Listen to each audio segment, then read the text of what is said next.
확진자가 13일 만에 음성 판정을 받고 완치돼 병원 문을 나섰습니다.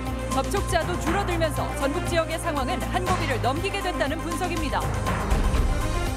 코로나19 사태가 장기화하면서 전주 한옥마을 건물주들이 소상공인을 보호하기 위해 임대료를 내리기로 했습니다.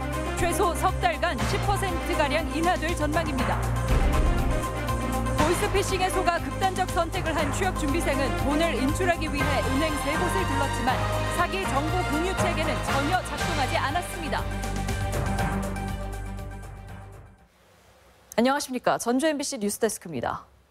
코로나19 전북 지역 첫 확진자였던 60대 여성이 완치돼 오늘 집으로 돌아갔습니다. 큰 고비를 넘은 것인데 바이러스의 추가 유입만 막으면 도내 상황도 빠르게 안정을 되찾을 것으로 보입니다. 강동엽 기자입니다. 전북 지역 첫 코로나19 확진자로 원광대병원에서 치료를 받아온 62세 여성이 건강을 되찾았습니다. 바이러스 검사에서 모두 음성 판정을 받았는데 확진 판정을 받은 지 13일 만입니다. 증상 호전 후에 실시한 검사 결과 2회 연속 음성이 확인되어 오늘부로 격리 해제되었습니다. 입원 당시 폐렴 증상이 있어 그동안 항바이러스제를 투입해 왔는데 상태가 호전돼 지난주부터는 별다른 증상이 나타나지 않았습니다. 이 여성은 접촉자들에게 미안함을 나타냈고 성실히 치료해준 의료진들에게는 고마움을 전했습니다. 처음에 증상 자체가 CT상에서 보이는 소견은 굉장히 심하였지만 음성 나온 것을 확인했기 때문에 전염력은 없다라고 보시면 될 것 같습니다.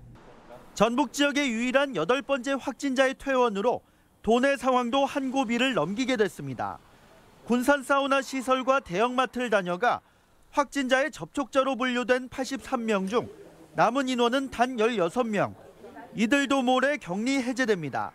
폐쇄 조치된 군산의 내과 의원도 정상 운영에 들어갔으며 다음 주에는 16번 확진자의 접촉자 1명만 남게 됩니다. 일단 내부 확산은 방지가 됐습니다. 하지만 여전히 외부 유입 요인들이 있기 때문에 예방수칙 철저히 지켜주시고 확진자 퇴원을 기점으로 도 보건당국은 악몽과도 같은 코로나19 사태가 진정 국면에 접어든 것으로 판단하고 있습니다. MBC 뉴스 강동엽입니다.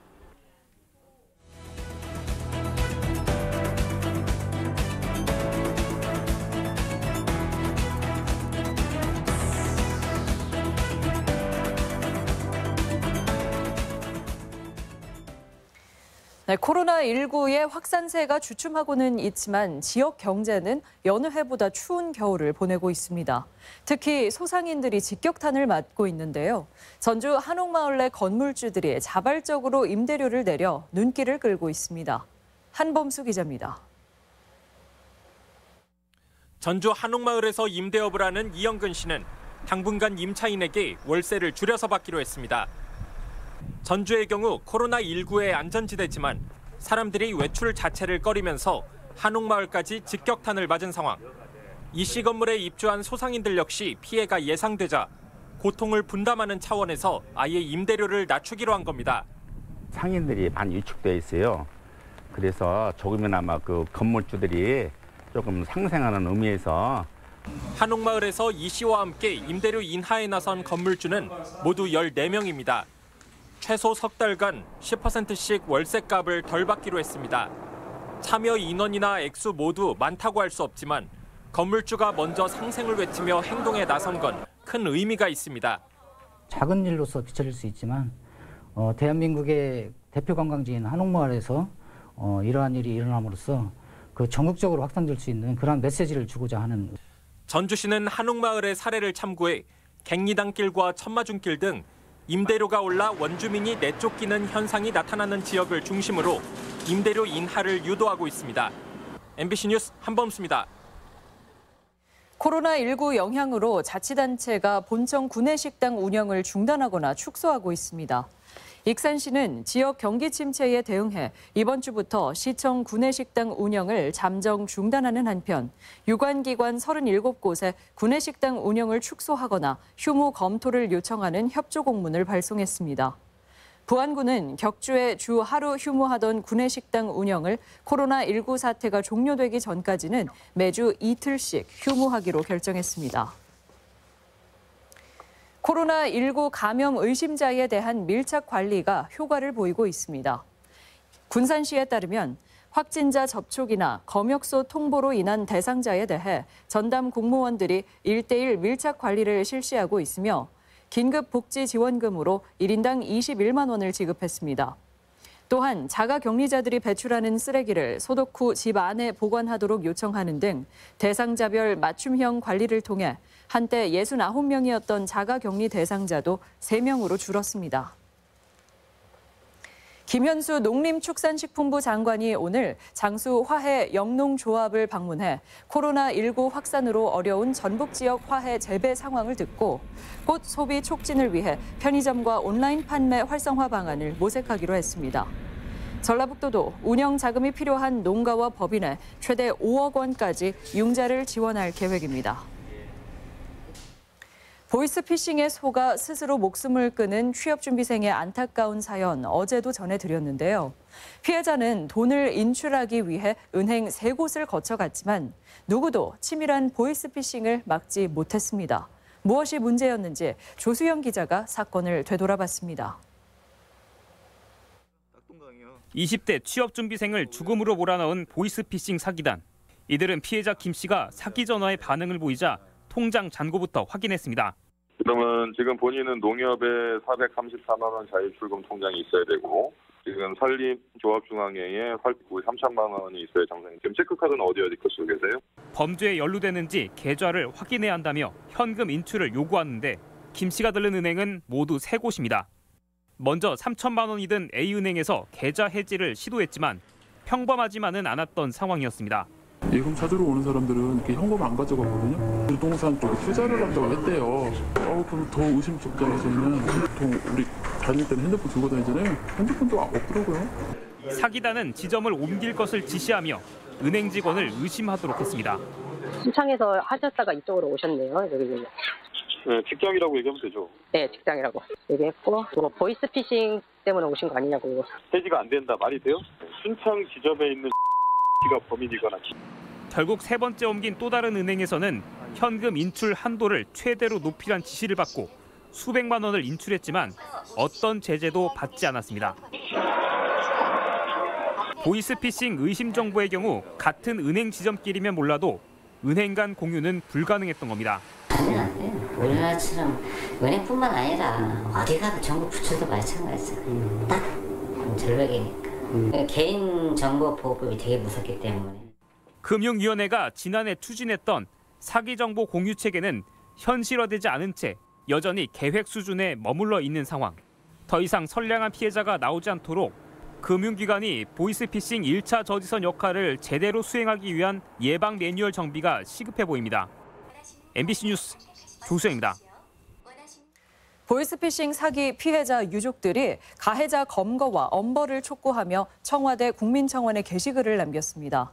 피해자 28살 김모 씨 아버지는 게시글에 아들의 유서 내용 전문을 공개하며 보이스피싱 피해자가 연간 2만 명에 달한다며 정부가 구체적인 사례를 중심으로 적극적인 예방에 나서야 한다고 주장했습니다.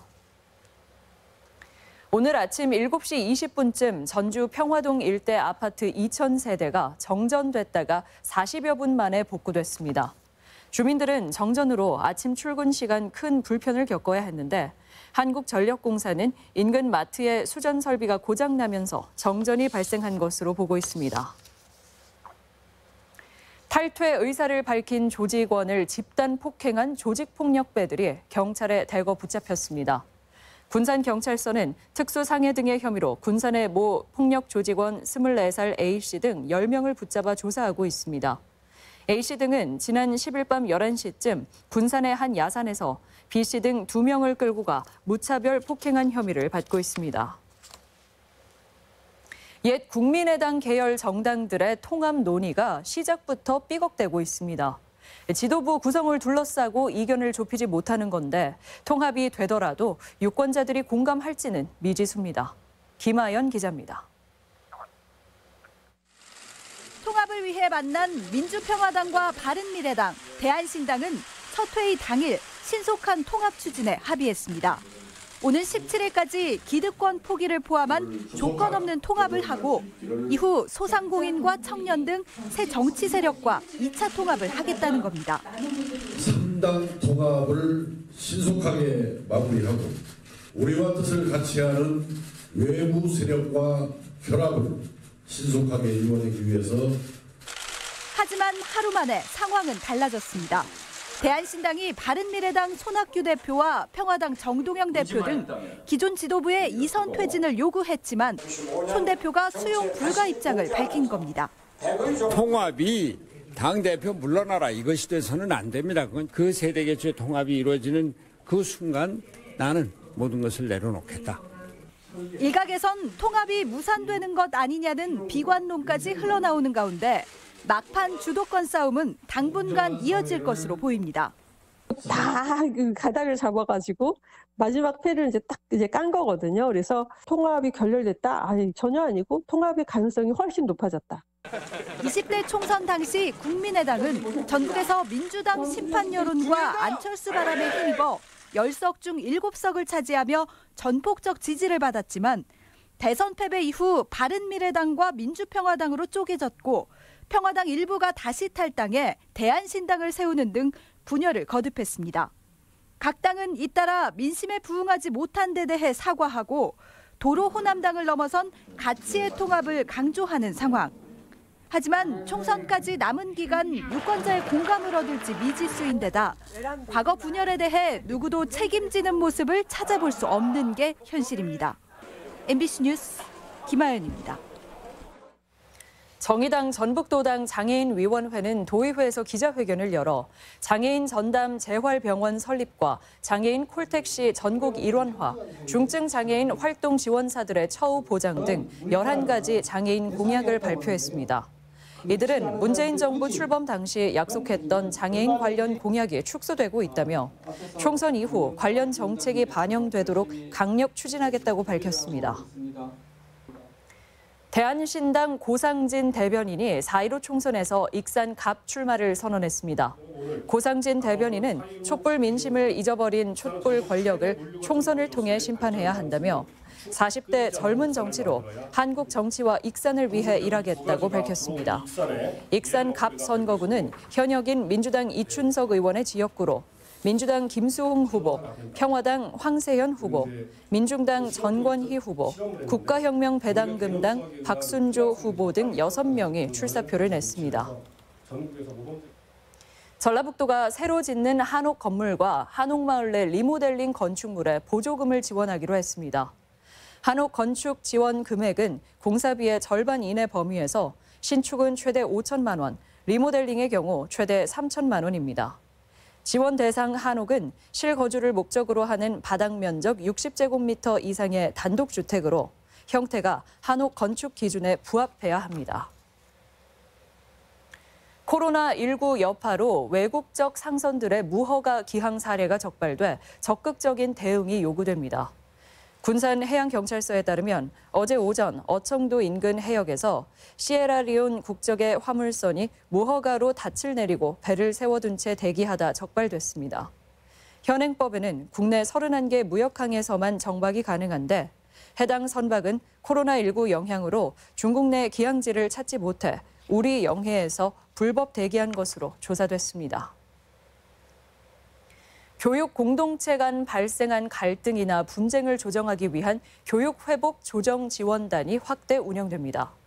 전라북도 교육청에 따르면 회복조정지원단은 학교에서 조정 신청이 들어오면 사전 협의부터 개별 면담과 본조정, 사후관리 등의 절차를 거쳐 해결 방안을 제시하는 역할을 하고 있습니다. 지금까지 전북권 뉴스였습니다.